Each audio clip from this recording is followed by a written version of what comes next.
பாபா ஓர் கருணாலயம், பாதம்தான் கமலாலயம்.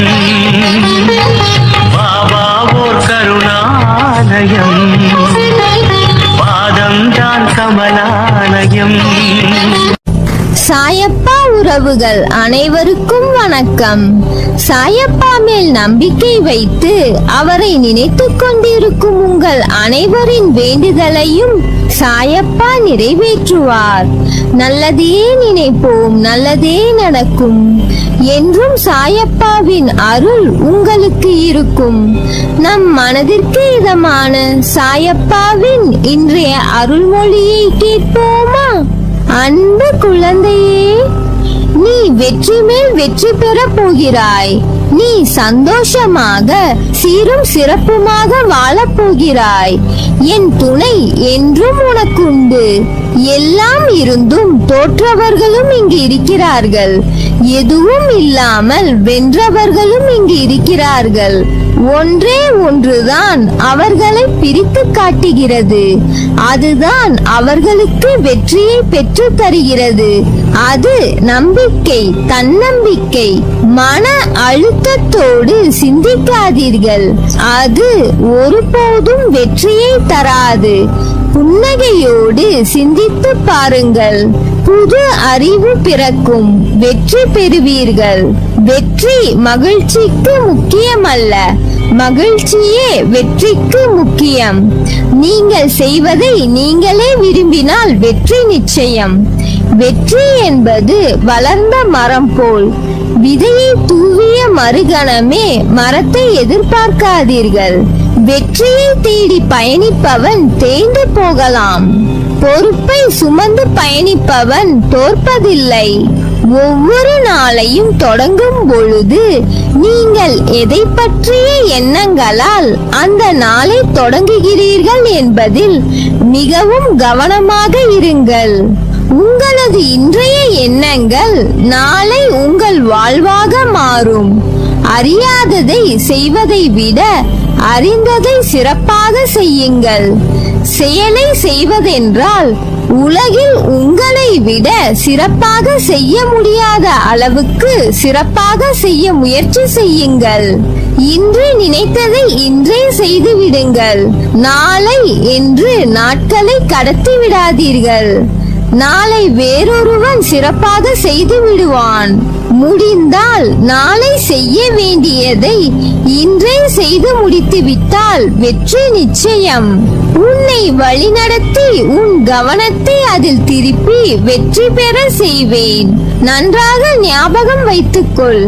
ஒன்று உன்னிடத்தில் நடக்கவில்லை என்றால் அதை விட உயர்ந்த மேலான விஷயங்கள் நடக்கப் போகிறது என்று அர்த்தம்.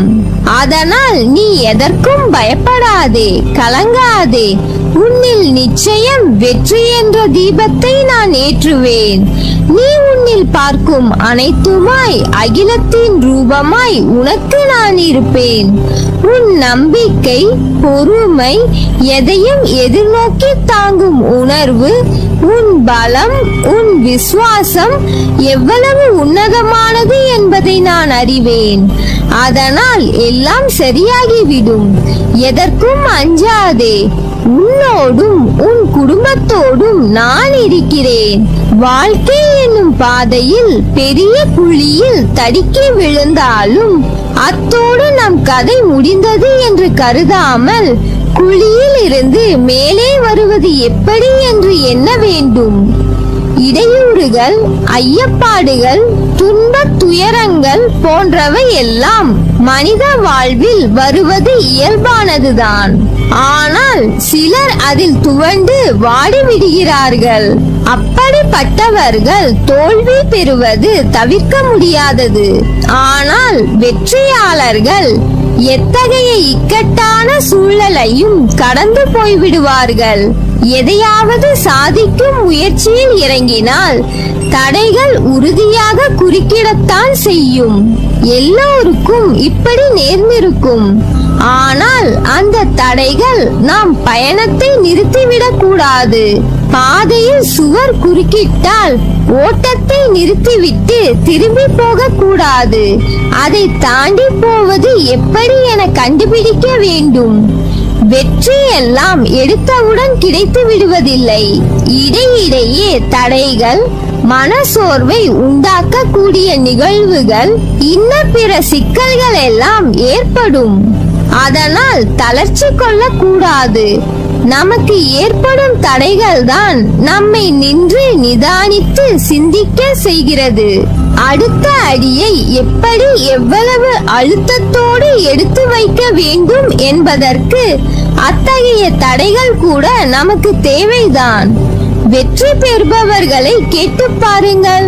அப்பப்பா, என்னுடைய முன்னேற்றத்திற்கு தான் எத்தனை தடைகள் இருந்தாலும் நான் மனம் தளரவில்லை, சலிக்காமல் முயன்றேன். அதனால்தான் இன்று இந்த நிலையில் வாழ்கிறேன் என்பார்கள். பயணம் செய்யும் போது வழியில் கல்லும் முள்ளும் இருக்கத்தான் செய்யும். நாம் தான் பார்த்து நடக்க வேண்டும். தவறி போய் முள் குத்தினாலும் அதை பிடுங்கி எறிந்துவிட்டு பயணத்தை தொடர வேண்டியதுதான்.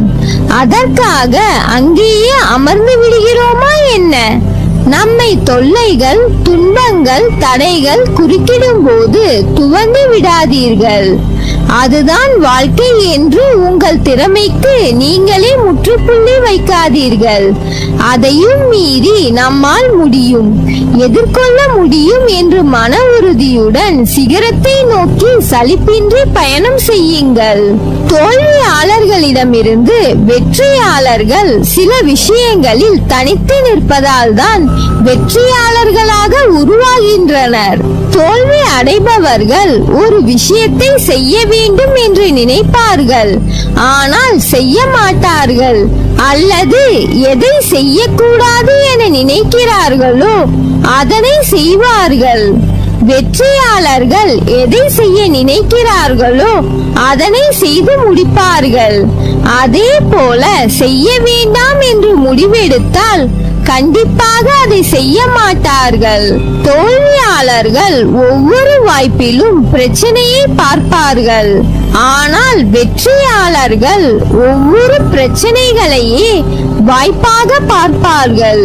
தோல்வியாளர்கள் மனதில் தோன்றுவதை செய்வார்கள், ஆனால் வெற்றியாளர்கள் நன்கு திட்டமிட்டு செயலாற்றுவார்கள்.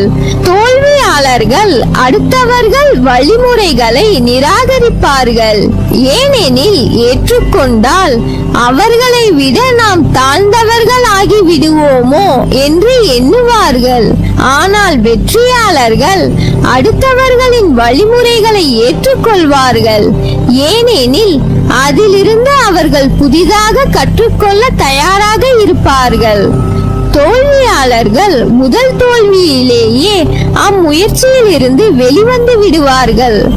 ஆனால் வெற்றியாளர்கள் ஒவ்வொரு தோல்வியையும் வெற்றிக்கான படிக்கட்டுகளாக மாற்றுவார்கள். வெற்றியாளர்கள் தங்களது கனவு நனவாகும் வரை முயற்சி செய்வார்கள். தோல்வியாளர்கள் வெற்றியாளர்களை பார்த்து பொறாமைப்படுவார்கள். ஆனால் வெற்றியாளர்கள் வெற்றி பெற்ற ஒவ்வொருவரையும் பாராட்டுவார்கள். தோல்வியாளர்கள் பொழுதுபோக்கு நிகழ்ச்சிகளுக்கு முக்கியத்துவம் அளிப்பர். வெற்றியாளர்கள் வேலையையும் ஓய்வையும் சமமாக எடுத்துக்கொள்வார்கள். தோல்வியாளர்கள் அடுத்த அடிக்கு நகரமாட்டார்கள்.